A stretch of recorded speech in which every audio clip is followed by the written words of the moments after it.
Olá meus amigos, seguidores, como é que vocês estão todos? Espero que estejam todos bem. Eu hoje vim aqui fazer um vídeo em português, porque ontem fiz um vídeo em inglês acerca do gasto energético total do dia e, como é óbvio, recebo sempre comentários, o pessoal de Portugal às vezes não percebe bem o inglês e eu gosto sempre de fazer o vídeo também para o pessoal de Portugal, apesar do meu negócio já não estar baseado em Portugal. Eu tenho o meu negócio tudo baseado no Dubai, como vocês sabem, que já estou aqui há 6 anos. E então decidi, e acabo sempre por decidir, porque nunca me esqueço de onde é que venho, acabei por decidir fazer o vídeo em português também. Desculpem se o código ainda está em inglês, mas vocês vão perceber bastante o que eu vou explicar em português, portanto não se preocupem muito com as palavras. Aliás, muitas das palavras até são iguais, portanto não sequer são diferentes, por isso não se preocupem com isso. Limitem-se a ouvir aquilo que eu tenho para dizer e vão seguindo o meu raciocínio, que vocês vão perceber o vídeo. Este vídeo acho que é um vídeo muito importante, porque eu continuo a ver, hoje em dia, em 2022, pessoas continuarem, e quando digo pessoas, são até profissionais da área, já nem falo de clientes, profissionais da área continuam a dizer que no treino gastam X calorias e vamos aumentar o treino e vamos aumentar mais calorias, mais gasto calórico durante o treino. E de uma vez por todas a gente tem que entender que o gasto calórico durante o treino é mínimo e não é importante. Aquilo que o treino faz é criar adaptações fisiológicas, como por exemplo aumentar a taxa metabólica basal, aumentar a biogênese mitocondrial, aumentar a massa muscular, aumentar várias coisas que acontecem no corpo, até fazer com que o corpo tenha uma maior noção de gasto energético, porque uma pessoa que tem excesso de peso, ela tem um corpo habituado a fazer um acúmulo de energia, não é? A gente costuma dizer que é a via mTOR, ou seja, ela acaba por estar sempre a acumular peso, está sempre em anabolismo, não é? E a gente tem que ensinar a pessoa a usar a via AMPK, que é realmente a outra via, que é a via de perda de peso, quando nós baixamos as calorias e temos um déficit calórico que leva a que o corpo tenha que utilizar a gordura que nós temos. Portanto, a nossa gordura que nós temos, no fundo, é uma reserva e que ela vai sendo aumentada quando nós consumimos mais calorias do que aquelas que estamos a gastar. Quando nós mudamos o processo, e esta mudança de processo, que é aquilo que nós chamamos a mudança de metabolismo, a mudança de direção do metabolismo, isto leva meses, não é de um dia para o outro, não é? A gente não começa a fazer dieta e o corpo, não, já sei o que tenho que fazer, é fazer isto. Não, o corpo vai passando por fases, tem hormonas, ele reduz o metabolismo por causa da baixa função da tiroide, portanto tem certos processos fisiológicos, apesar dessa redução do metabolismo também não ser assim muito grande, mas ele reduz o metabolismo ao mesmo tempo que aumenta o apetite, então a pessoa às vezes não consegue perder peso porque tem estas duas coisas, apesar do metabolismo baixar relativamente pouco, né? Mas ela depois tem um aumento portanto, ela tem cerca de 30 quilocalorias que baixa por cada quilo de peso corporal que ela perde. Portanto, ela perde 1 quilo de peso corporal, baixa por cada quilo 30 quilocalorias, mas depois aumenta 100 quilocalorias de apetite. Então, a pessoa acaba por comer muito mais. Ou seja, a pessoa quanto mais perde peso, mais apetite tem e mais reduz o metabolismo. Portanto, estes fatores que o corpo estava habituado a fazer de uma forma, têm que ser ensinados a fazer de outra forma. Estão a entender? Por isso eu hoje venho trazer aqui algumas explicações sobre realmente que em português nós chamamos o VET, que é o valor energético total. Como é que vocês podem manipular isto? E desde já quero pedir para vocês subscreverem o meu canal. Eu estou a fazer isto completamente sem qualquer fim lucrativo, não ganho nenhum com isto não é monetizado, portanto não tem qualquer lucro com isto, é mesmo para ajudar as pessoas, porque vejo que clientes estão a ser mal direcionados, até treinadores estão a orientar mal as pessoas, ou porque não sabem, ou porque não estudam o suficiente, ou porque é o diz que disse, continua o diz que disse do old school. Às vezes o old school é muito bom, mas às vezes também tem este problema que é as pessoas perpetuam as asneiras que os outros diziam há 20 anos atrás e continuam a perpetuar as mesmas asneiras. Então é bom que a gente ouça estas coisas, é bom que a gente ouça opiniões diferentes, veja as coisas diferentes, tenha uma visão um bocadinho diferente, para termos um espírito um bocadinho mais crítico no bom sentido, ok? Por isso, sem mais demoras, vamos avançar para o vídeo. Por isso, não se esqueçam, subscrevam o canal, ponham likes, comentem, críticas, deem ideias para vídeos, qualquer coisa, para realmente haver engagement, ok? Para eu também estar mais motivado para fazer estes vídeos, para ter ideias, também para fazer novos vídeos, para vos trazer melhor e mais informação de borla, que vocês não têm que estar a pagar a ninguém, e são informações que vocês não leem, não ouvem e não veem em muitos sítios, estão a entender? Ok, então vamos embora, ok. Então, o que nós fazemos hoje, como eu disse, é o valor energético total, portanto, em inglês Total Energy Expenditure, isto é o VET, como eu disse. E o que é o VET? Vamos imaginar aqui este esquema, portanto, aqui deste ponto até este ponto, isto aqui é 100% das calorias que vocês gastam no dia. Ok? Estas calorias, o que é que realmente vem da atividade física? E é aqui que é o grande problema, é aquilo que as pessoas não têm a noção, quando as pessoas vão treinar, por exemplo, 3 vezes por semana para o ginásio, e elas têm a noção que vão para o ginásio e que durante aquela hora que estão a treinar, seja com um PT ou sejam sozinhas, que estão a gastar 2, 3, 4 mil calorias. E isso não é verdade. Vocês não conseguem gastar mais do que 150 a 300 calorias. É muito difícil vocês, numa hora, conseguirem fazer um esforço físico que consigam gastar mais do que 300 calorias. E essas calorias nem sequer vêm da gordura. Algumas vêm da gordura, porque conforme vai aumentando a intensidade do exercício, o corpo começa a priorizar mais o glicogênio. Portanto, se o exercício for demasiado intenso, é o ATP-CP, né, que é a creatina fosfato. Se o esforço já é ligeiramente menos intenso, portanto, se há um bocadinho mais de volume, mais repetições, já começa a utilizar glicogênio.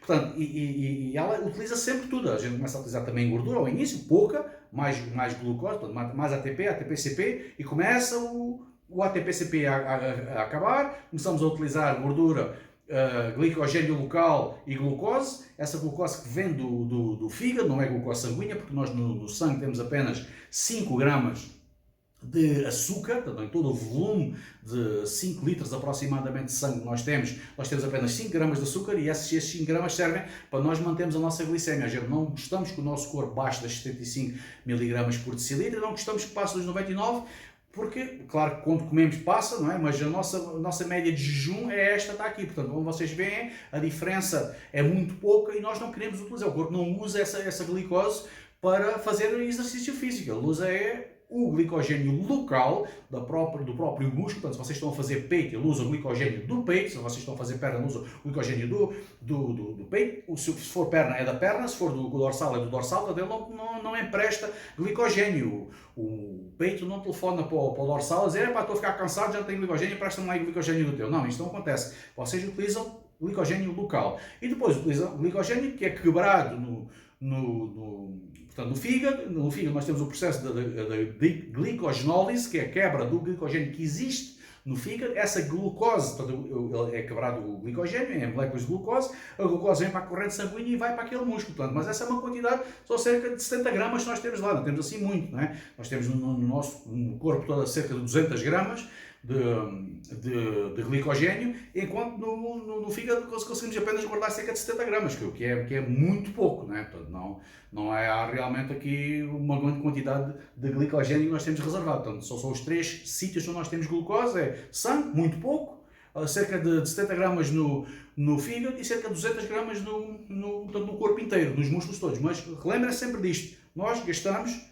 glicogênio local, não se gasta gordura. Gordura é muito pouca, gasta-se alguns triglicéridos do músculo, que são aqueles que estão dentro da massa muscular. É quando vocês fritam o bife, mesmo que vocês tirem a gordura toda do bife, entre as fibras musculares existe gordura, por isso é que quando vocês assam o bife, vocês veem a gordura a sair. Portanto, nós também utilizamos essa gordura, mas essa gordura não é aquela gordura que nós estamos a falar. A gordura que nós estamos a falar é aquela gordura subcutânea ou gordura visceral, que fica entre as vísceras, que é aquela que é realmente mais perigosa. Mas pronto, não quero entrar muito por aí. Hoje em dia o vídeo não é sobre isso, é só sobre gasto energético total. Ou seja, do exercício físico, aquilo que nós fazemos, qual é que é realmente a percentagem destes 100% de calorias que nós temos aqui, qual é que é realmente a percentagem de calorias que nós gastamos no treino? É nada mais, nada menos do que 5 a 15%.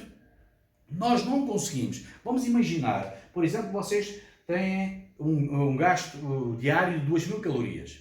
Vocês não conseguem gastar mais do que 200 calorias no treino, como eu disse. Portanto, 5 a 15 dá cerca até 300 calorias. Consegues gastar se o treino realmente for muito forte, não é? Se vocês estiverem no WhatsApp, durante a hora de treino, não estarem a falar dos vossos problemas, não é? Com o vosso treinador, se calhar não gastam mais do que 5, se calhar não gastam nem 5, se calhar gastam 2 ou 3% das calorias, porque o treino tem que ser duro para haver esta adaptação. E como vocês veem, esta pequena adaptação, este ajuste, é realmente muito pouco. Aquilo que vem da atividade física, que é a tal termogênese adaptativa da atividade física, é muito pouca. Por isso não pensa que é o treino que vos vai fazer perder gordura. Estão a entender? Pronto, depois temos outros fatores, que é, por exemplo, o efeito térmico da comida. Quando nós comemos, nós temos... quando eu ponho a comida na boca e começo a mastigar, eu começo a utilizar logo os meus músculos da cara, começo a produzir saliva. E para fazer isto, eu preciso gastar ATP. Tudo aquilo que eu faço no dia a dia, só o facto de estar parado, já eu estou a gastar energia. Portanto, quando eu começo a movimentar qualquer músculo do meu corpo, esse músculo tem que produzir ATP, tem que produzir energia. Se ele está a produzir energia, significa que está a queimar energia. Portanto, ele produz e queima. Estão a entender? Se está a produzir e a queimar, está a gastar. Portanto, é este gastar. Quando nós ingerimos, desde o momento em que pomos comida na boca, começamos a mastigar, que deglutimos a comida vai para o estômago. O estômago começa a produzir ácido clorídrico para fazer a decomposição, principalmente das proteínas. Depois, todo o processo digestivo do intestino delgado, né? Que são cerca de 7 metros de intestino. Os movimentos peristálticos que esse intestino faz. Portanto, isto é tudo movimentos, é tudo coisas que gastam ATP, que gastam energia. Portanto, cada vez que nós comemos, nós estamos a gastar energia. Nós gastamos uma X percentagem de energia daquela comida que nós vamos sacar energia. Estão a entender? Portanto, qual é que é realmente a percentagem que nós gastamos de energia para sacar a energia dos alimentos?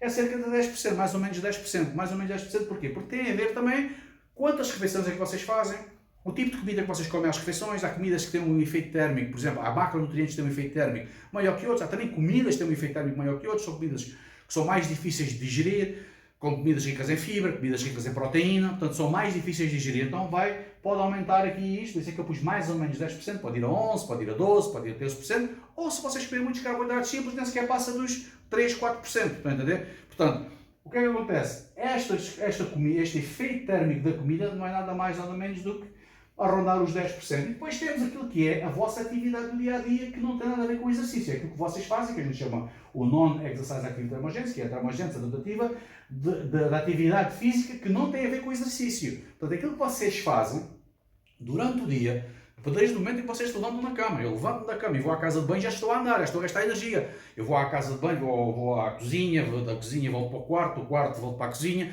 vou para o carro, do carro vou para o trabalho.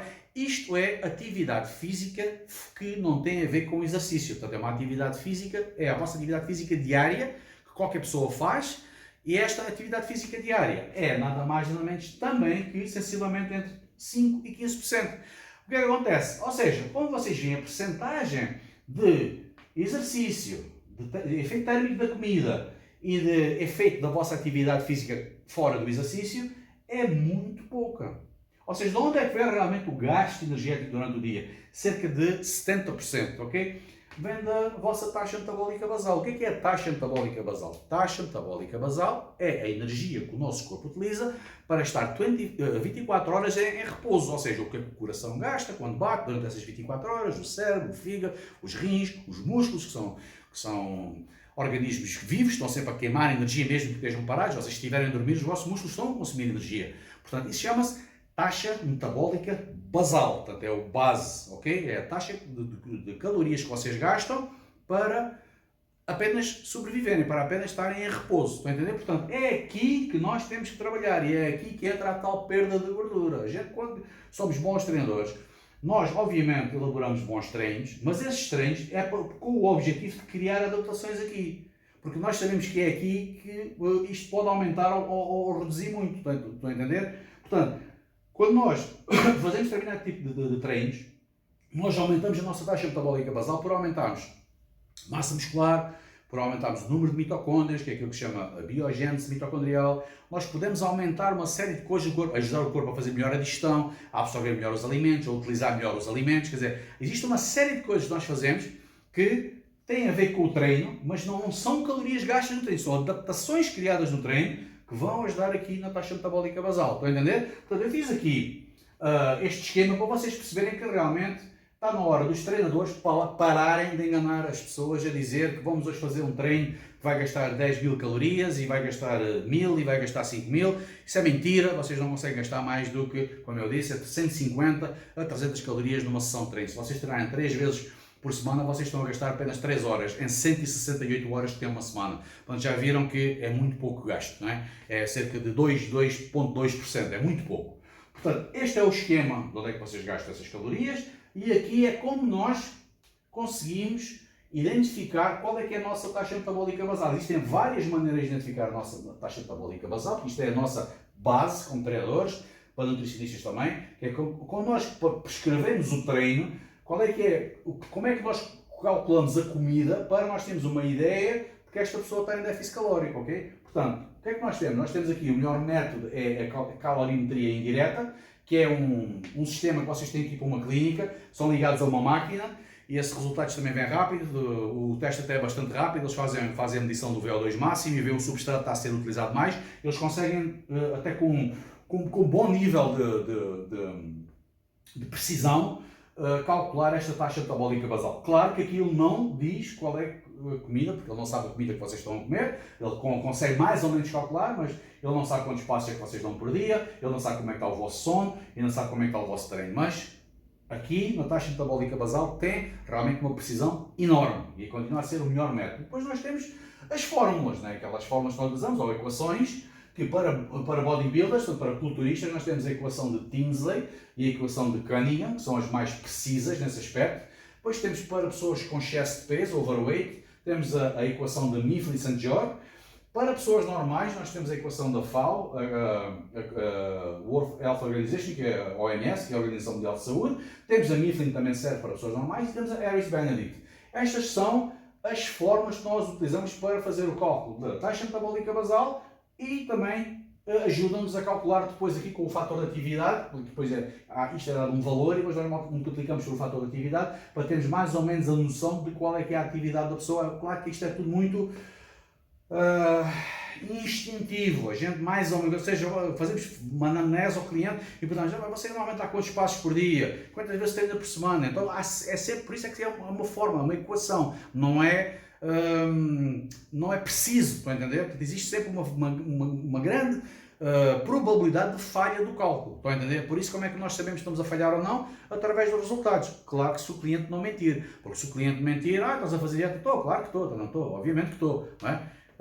Eu uma vez pus um aparelhozinho que parece uma moeda que se põe aqui no ombro, que se liga ao telemóvel, que é para nós vermos a glicose da pessoa, portanto, com os valores de glicose. A pessoa dizia que fazia dieta e aquela glicose disparava para 200, 220 a cada 3 ou 4 horas. Portanto, eu cheguei ao pé da pessoa e tive que dizer, então, mas isto aqui é o quê? Estes picos de insulina, estes picos de glicemia aqui são o quê? E a pessoa estava a mentir, então se o cliente mentir, pois é difícil. Portanto, nós temos que fazer uma anamnese, o cliente tem que ser sincero com vocês, para dizer o que é que realmente está a comer, realmente a atividade física que ele está a fazer, para nós podermos fazer estas equações e ter uma prescrição o mais acertada possível. Estão a entender? Pronto, ok, estas são as equações que nós podemos utilizar e depois eu tenho aqui algumas dicas para a perda de gordura. Ok, o que é importante realmente para a perda de gordura? Para a perda de gordura nós temos não só a parte do exercício físico, que tem aqui alguns pormenores que nós podemos mexer e podemos melhorar, que é, por exemplo, fazer musculação. Porquê é que fazer musculação ou treino resistido 3 a 6 vezes por semana é importante? As pessoas têm aquela mania que quer perder peso. A primeira coisa que chegam ao pé de ti é dizer assim, quer perder peso, tem que começar a fazer cardio. E a gente ficamos a olhar para a pessoa. Porque nós sabemos que o cardio não vai fazer perder peso. Não da maneira como a pessoa está a pensar. Portanto, a gente pensa, ok, vamos começar pelo seguinte, eu vou organizar o treino. Qual é que é o treino resistido que eu vou dar? Eu vou dar um treino resistido àquela pessoa para que aquela pessoa realmente comece a ganhar mais músculo, comece a ter um gasto energético, porque ganha mais músculo, não só durante o treino, como eu disse, é pouco, mas esse músculo que a pessoa vai ganhar durante o período de 24 horas vai fazer com que ela consuma muito mais energia. E como esse músculo não está a ser usado de uma forma muito intensa, quando nós não fazemos esforços muito intensos, portanto de baixa intensidade, nós utilizamos mais a gordura como substrato energético e não tanto aquele tal glicogênio que eu falei. Portanto, é importante vocês perceberem que as adaptações do treino de musculação elas são fundamentais para melhorar a composição corporal da pessoa, fazer com que ela tenha mais massa muscular, que aumente a taxa metabólica basal e que tenha realmente mais gasto durante o período de 24 horas. Claro que também é importante fazer cardio, obviamente cardio 3 a 6 vezes por semana. Eu pus aqui moderar a intensidade. Porquê moderar a intensidade? Porque tem a ver aqui com o treino de musculação. Vamos imaginar que vocês já são atletas avançados. Vocês fazem treinos, por exemplo, duros, muito duros, um treino de perna, por exemplo, de 2 horas. Achas que vocês a seguir têm paciência para fazer um treino de intensidade moderada? Se calhar nem fazem cardio a seguir a um treino de perna, ou se fizerem fazem uma coisa mesmo muito leve. Por isso eu ponho moderar a intensidade, imaginando que a pessoa não treina demasiado dura musculação. Nós fazemos sempre de baixa a moderada intensidade e não de alta intensidade de cardio. Podemos fazer também de alta intensidade, não está errado, mas vai prejudicar um bocado aqui as adaptações do treino de resistir, principalmente se a pessoa for um culturista. Portanto, nós temos que calcular muito bem isto, porque o sistema mTOR e a AMPK eles são um bocado um contra o outro. A AMPK ela inibe o mTOR, mas inibe o mTOR durante o treino. Mas fazer treinos de musculação, por exemplo, de 2 horas, e a seguir fazer 1 hora de cardio, não é muito inteligente. Não gostamos de fazer isto e nós preferimos fazer o treino de musculação e focar no treino de musculação. Se tivermos que fazer um bocadinho de cardio no final, fazemos 10, 15 minutos, só mesmo para remover os íons de hidrogênio e o lactato, para ajudar o lactato a remover os íons de hidrogênio do músculo, para não ter tantas dores musculares e para fazer uma recuperação mais rápida.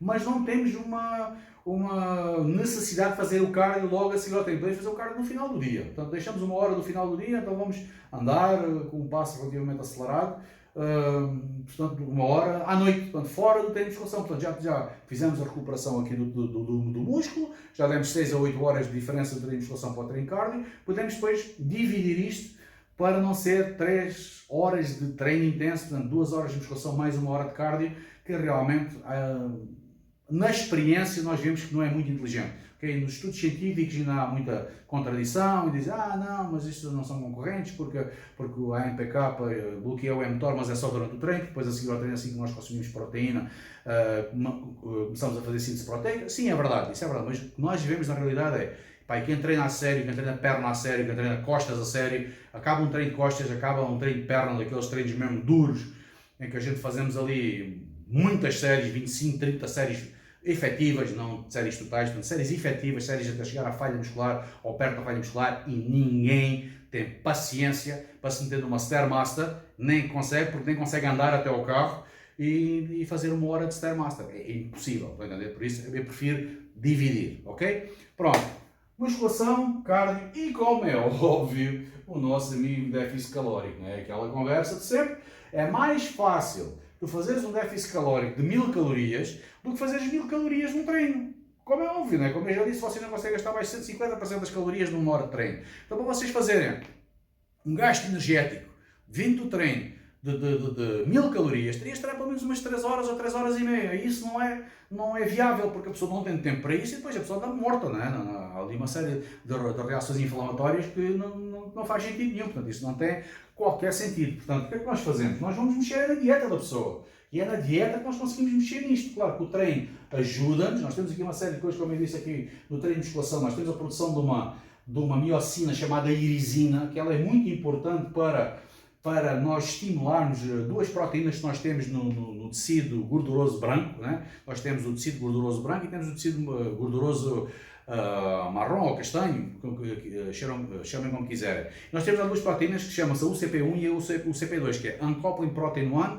e Uncoupling Protein 2. Estas proteínas, elas modificam a estrutura da gordura branca. E esta gordura branca, ela converte em gordura marrom, converte em gordura castanha, ou seja, ela começa a ganhar mais mitocôndrias e tem um efeito mais térmico, ou seja, gasta mais energia, não só pelo efeito térmico, mas também há esta mobilização do tecido adiposo branco para tecido adiposo marrom e que acaba por ser uma gordura que gasta mais energia. Portanto, é muito importante esta irisina. Portanto, quando nós treinamos, os músculos comunicam com o cérebro e comunicam com outras partes do corpo. Por isso, não é só importante a musculação só pelo facto de fazer musculação, mas sim porque também produzimos uma série de hormonas que faz com que nós temos um maior gasto, maior repercussão na perda de gordura e até no cérebro, aumenta o BDNF, aumenta uma série que é o Brain Drive Neurotrophic Factor, aumenta uma série de coisas, portanto, por isso é que eu digo que o treino é fundamental, mas onde nós podemos mexer mais, onde nós podemos reduzir mais as calorias, é realmente no déficit calórico. Eu pus aqui entre 500 e 1000 calorias de déficit calórico, porquê? Porque se a pessoa tiver muita gordura corporal, a pessoa pode perfeitamente fazer um déficit de 1000 calorias. Não há problema nenhum fazer um déficit elevado. Se a pessoa tiver, por exemplo, 1,70 m de altura e tiver 130, 140 kg, a pessoa pode perfeitamente fazer 1000 calorias de déficit. Agora, se a pessoa, por exemplo, tiver 1,70 m e tiver 75 kg e quer perder 5 kg, se a pessoa entra num déficit calórico de 1000 calorias, ela vai perder muita massa muscular. E isso não é interessante. É interessante que nós façamos um déficit um bocadinho mais baixo, estão a entender? E claro, isto é sempre medido através do resultado, né? Isto aqui, estes números que eu ponho aqui nós jogamos com estes números, mas depois tem tudo a ver com o resultado. Se eu ver que estou a fazer uma dieta com 1000 calorias, ou penso que estou a fazer com 1000 calorias, que às vezes sou eu que estou a pensar, mas não está a acontecer porque a pessoa tem uma série de adaptações que não se conseguiu ainda adaptar ao treino e à dieta, está a entender? Eu vejo que a pessoa não está a perder o peso que eu esperaria perder, eu modifico a dieta, eu modifico o treino. Portanto, tem tudo a ver com começar e depois aplicar estas equações, ou fazer uma calorimetria indireta, portanto, aplicar isto, portanto, pegar nas coisas, chegar a um cálculo, chegar a um número, aplicar no treino e dar 4 semanas, 6 semanas, 8 semanas e ver o que é que aconteceu. Vamos lá ver as fotografias, vamos ver o peso corporal, vamos ver as medidas, fazemos medidas, vamos ver as pregas e temos uma noção muito melhor do que é que está a acontecer. Se nós vemos que não estamos a ter os resultados, nós mexemos nas coisas. Portanto, isto aqui não é a Bíblia, que nós chegamos aqui e tem que ser assim, mas nada, e não há segundas opções. Não, principalmente ao início, o papel do treinador até se atar com a dieta vai levar algum tempo. Depois a seguir é capaz de ficar 2 meses, 3 meses sem mexer na dieta. Mas se calhar ao início é capaz de mexer durante um mês, se calhar 2 ou 3 vezes na dieta, porque a pessoa não gosta de determinados alimentos, porque a pessoa tem refluxo, porque a pessoa tem problemas de digestão com certos alimentos. A pessoa tem gases, por exemplo, quando come feijão, ou quando come, seja lá, brócolis, ou seja lá o que for, e nós temos que modificar às vezes isto para fazer com que a dieta seja interessante e seja sustentável. Porque se a dieta não for sustentável, ninguém consegue fazer dieta, porque nós tentamos sempre dizer ao cliente, eu não te vou pôr uma dieta, eu vou mudar o teu estilo de vida. E isto é que é importante vocês perceberem, que é o papel do treinador é ensinar o cliente a ter um estilo de vida saudável. Estão a entender? Portanto, voltando aqui às dicas de perda de gordura. Depois do déficit calórico, que é fundamental para vocês perderem gordura, nós temos aqui algumas dicas dentro da própria dieta, o que é que nós podemos fazer. Portanto, eu pus aqui aumentar o consumo de proteína. Portanto, nós quando estamos a tentar perder peso, nós devemos aumentar a proteína para cerca de 2,5 a 3,0 gramas de proteína por quilograma de peso corporal. Isto vai fazer o quê? Este aumento da proteína? A proteína é uma substância, é um macronutriente que é difícil de digerir. Ele tem muitos processos de digestão, tem a produção de uma coisa no estômago chamada pepsinogénico, tem que ser convertida em pepsina. Esta pepsina faz a primeira hidrólise da proteína, portanto é uma digestão química que quebra aquilo em algumas estruturas que depois as enzimas que saem do ducto do pâncreas, que são as proteases, vão fazer o resto disto. Depois temos mais umas enzimas no ilíaco, no intestino, que ajudam depois a fazer o aumento da decomposição da proteína em tripeptídeos, dipeptídeos e aminoácidos simples, que aí sim eles podem ser absorvidos. Portanto, é um processo complexo, um processo complicado. Ele leva tempo a fazer a digestão de uma proteína. Por isso é que a proteína é uma coisa fundamental para nós, porque a proteína é uma coisa que fica mais tempo no estômago. Ela tem um esvaziamento gástrico mais lento. Então a pessoa fica saciada mais tempo. Então, quando nós estamos a fazer dieta, o que é que interessa? É não sentir fome, é estar mais saciado. E esse é que é o papel importante. Portanto, quanto mais saciados nós estivermos, menos nos custa fazer essa dieta ou mudar o nosso estilo de vida. Porque eu não gosto de chamar de dietas, porque as pessoas dietas pensam que é uma coisa que vai e depois vem. Não, a dieta é uma coisa para fazer e para continuar para o resto da vida. Portanto, o que é que acontece quando nós aumentamos este consumo proteico?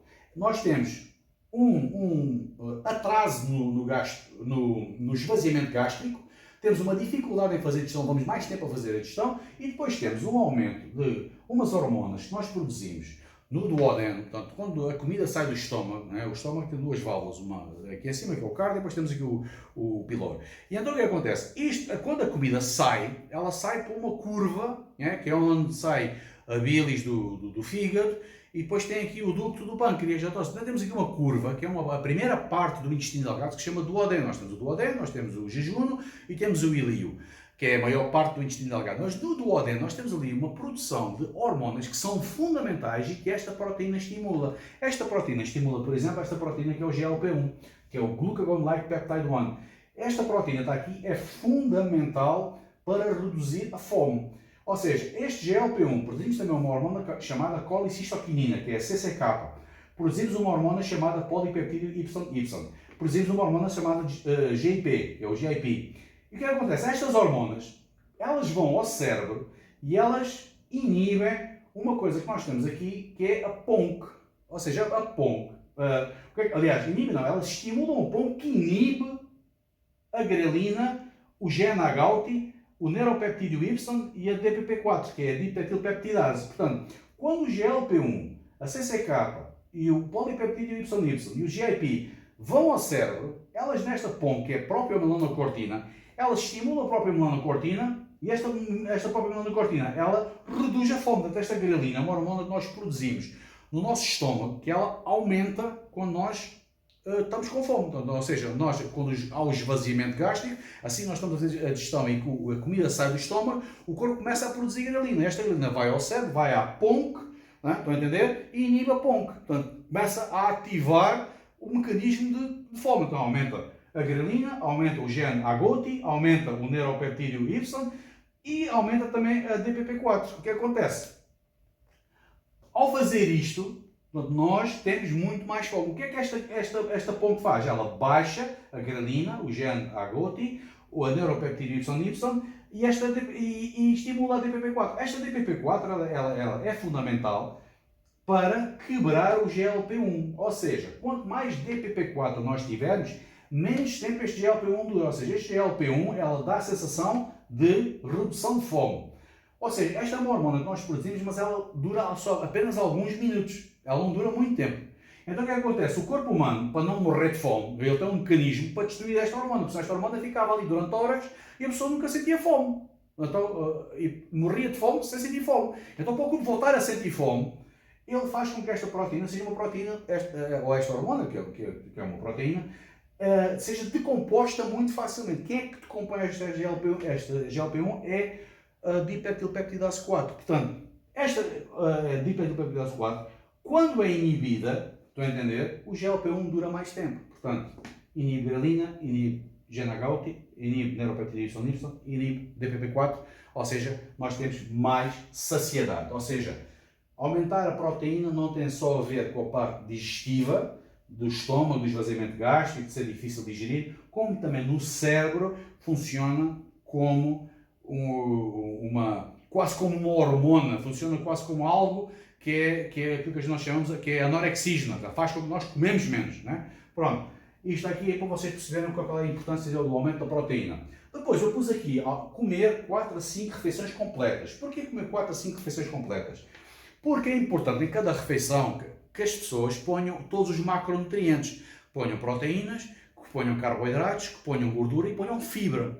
Isto faz com que essa refeição tenha um esvaziamento gástrico mais lento. Mesmo que essa refeição tenha, por exemplo, arroz. Arroz tem um índice alto índice glicémico. Apesar de ser um carboidrato complexo, ela tem um alto índice glicémico. Mas se tu não comes só arroz, portanto, quando a gente diz, mas o arroz não come arroz porque tem um alto índice glicémico, eu não como frutas porque tem um alto índice glicémico. Está bem, mas tu não comes frutas, tu comes frutas junto de uma refeição.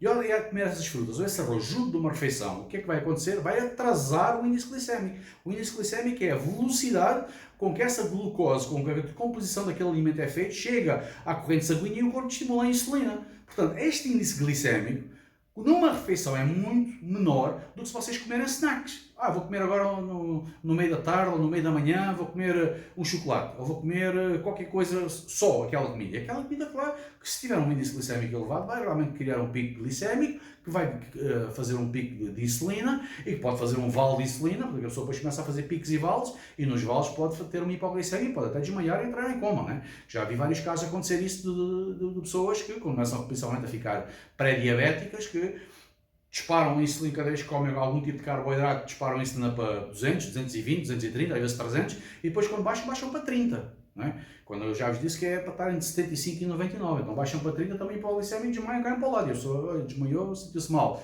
E ninguém lhe põe açúcar na boca para a pessoa acordar, então ninguém sabe o que é que está a passar com a pessoa. Enquanto o médico vem ou os paramédicos vêm, a pessoa morre ali ou entra em coma e nunca mais sai do coma. Não é? Quando era assim tão fácil que era só ter açúcar na boca e a pessoa conseguia absorver aquele açúcar e acordava porque era apenas uma questão de glicemia baixa. Pronto. Portanto, espero que tenha ficado claro isto aqui, porque é que é importante vocês comerem 4 a 5 refeições por dia. Estas 4 a 5 refeições podem ser 3 refeições sólidas e 2 refeições líquidas, para vocês não estarem sempre com aquela sensação que ainda estão a digerir a comida anterior. Por exemplo, eu gosto muito de comer carne picada. Eu, tanto o frango, o peito de frango, como a carne de vaca, eu pico, eu mando o homem do talho picar a carne, ou seja, é muito raro eu comer um bife, né? Porque aquele bife, quando eu como um bife, fica 6, 7 horas no meu estômago, e isso impossibilita-me de fazer outra refeição passar 3 ou 4 horas. Portanto, para mim tenho que fazer pelo menos 5 refeições diárias.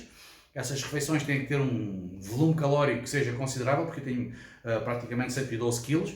Portanto, é para conseguir manter esta massa muscular, né, com a idade que também já tenho, acaba por ser difícil, e então tenho que comer realmente bastante. Mas se eu como bastante e fico 6 horas com aquela refeição no estômago, eu não consigo fazer a refeição seguinte. Eu tenho que arranjar maneiras de com que essa refeição seja uma refeição que seja bem absorvida. Então a maneira mais fácil de facilitar o corpo a digerir aquela proteína é fazer logo a decomposição mecânica dela. Portanto, a parte química é feita pelo meu estômago, mas a parte mecânica, a destruição mecânica, faço numa máquina. Ou seja, peço a eles para fazerem carne picada, e quando vou comer aquela comida é muito mais fácil para o meu estômago digerir aquela proteína, os meus intestinos, porque elas já vêm picadas, já não tenho que estar ali a quebrar ali o colagênio e a elastina e aquelas proteínas todas que a carne tem, que tem que ser com uma boa mastigação, que ninguém mastiga 35 a 50 vezes cada dentada que dá na comida, não é? A gente dá 2 ou 3 dentadas e metemos água para dentro e empurramos o bife. Então aqui o bife vai inteiro para dentro, não é? Isso depois vai criar no intestino proteínas que é a putrefacina, a cadaverina, que são proteínas que acabam por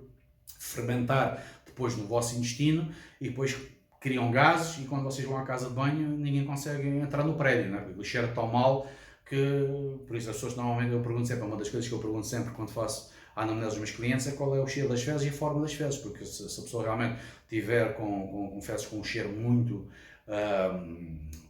muito forte, significa que ela não está a digerir bem a proteína. Portanto, está-lhe a dar carne, está-lhe a dar comida que ela vai ter dificuldade, que eu já sei à partida que ela tem dificuldade de digerir, se calhar não é uma boa opção. Portanto, eu tenho que saber estas coisas todas, para senão a pessoa está ali e tem gases o dia inteiro, ninguém pode estar ao pé dela, ninguém pode entrar no carro com ela, ninguém pode ir a qualquer lado com ela, porque existe esse desconforto intestinal, até para a pessoa se sente mal, né? Portanto, nós temos como treinadores, nutricionistas, pessoas que ajudamos, nós temos que ter uma noção de tal dieta sustentável e o que é que nós podemos realmente ajudar as pessoas a melhorar essa dieta, não é? Estou a entender?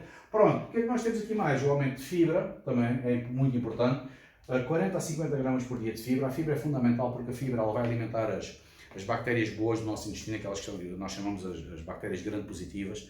As bactérias gram-positivas são fundamentais porque elas fazem a decomposição destas fibras em ácidos graxos de cadeia curta, como é o butirato, o propionato, o acetato. Portanto, principalmente o butirato, ele é comido nos nossos colonócitos, que são as células do cólon, portanto reduz bastante o risco de cancro do cólon. Portanto, é muito importante vocês comerem a fibra, e até porque também dão mais saciedade, ok? E existe muito mais coisas que as fibras fazem, mas eu nem vou alongar muito nisso.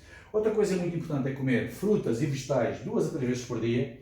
Portanto, esqueçam a história das frutas que engordam e não sei o que, isso é tipo treta. Ninguém come 5 kg de fruta. Portanto, como dividem a vossa fruta, façam, por exemplo, saladas de fruta com 3 ou 4 tipos de fruta diferentes, várias vezes ao dia, para vocês irem buscar os fitoquímicos, os flavonoides, os polifenóis, para ir buscar as vitaminas, os minerais, a própria fibra, que são coisas muito importantes. Além dos macronutrientes, nós temos os CBAs, que são os complexos bioativos, ou os compostos bioativos, e temos também os micronutrientes, que são fundamentais para a nossa saúde, ok? Portanto, isto é muito importante que vocês tenham realmente este consumo de fruta e vegetais 2 a 3 vezes ao dia. Depois, beber 30 a 50 ml de água por quilo, ou seja, eu pus aqui 200 ml por hora. Ou seja, porquê? Porque há muita gente, vamos imaginar uma pessoa com 100 kg. A pessoa com 100 kg bebe 3 litros a 5 litros, mas depois ela bebe durante o treino, se calhar 3 litros de água durante o treino, mas depois fica horas do dia sem beber água. Então o que é que acaba por acontecer? A pessoa começa a desidratar, porque quando bebe demasiada água, ela começa a bloquear a ADH. Nós temos uma hormona no nosso cérebro, chama-se ADH, que é a hormona antidiurética. Esta hormona antidiurética ela é antidiurese, portanto ela retém água. Quando nós bebemos muita água, ela diz, tem água a mais, não precisa de funcionar. Portanto, ela é inibida. Então nós acabamos porquê? Por consumir muita água e urinar também muito mais. Ou seja, estamos a beber água e estamos a desidratar. E depois, a seguir, estamos 7 horas sem beber água. Depois, quando nós nos lembramos, já é à noite. Depois vamos beber água antes de dormir. Depois vamos andar à noite toda a acordar para ir à casa de banho. Por isso, a melhor maneira é dividir esse consumo de água que eu falei aqui, de 30 ml a 50 ml por cada quilo de peso corporal, dividem por hora. Portanto, bebem cerca de 200 ml de água por hora, é muito melhor, é muito mais saudável e estão sempre hidratados. Outra coisa muito importante é, dentro quando fizerem o treino, seja o que for que vocês façam no treino, na dieta, este princípio, que é o Progressive Overload, ou o princípio da carga progressiva, é fundamental, porque se vocês fazem sempre o mesmo cardio, vocês fazem sempre a mesma musculação, se vocês fazem sempre a mesma comida, obviamente vocês vão ter os mesmos resultados. Por isso tem que haver uma carga progressiva, tem que haver alguma coisa que seja um desafio. Não tem que mudar o treino todos os dias, mas tem que aumentar qualquer coisa. Ou aumentam o número de exercícios, ou o número de séries, ou aumentam o peso, ou reduzem o tempo de descanso entre as séries, ou aumentam o cardio. Vocês têm que fazer alguma adaptação a cada 2, a cada 3 semanas, para que esse treino seja sempre um desafio, para que o corpo esteja sempre a fazer ajustes, estão a entender? Se não fazem sempre a mesma coisa, vão obter sempre o mesmo resultado. Tem resultados nos primeiros 2, 3 meses, a partir daí acabou, o corpo já não evolui mais. Eu fiz aqui um pequeno exemplo só para terminar. Por exemplo, uma pessoa que consuma 300 calorias durante um treino.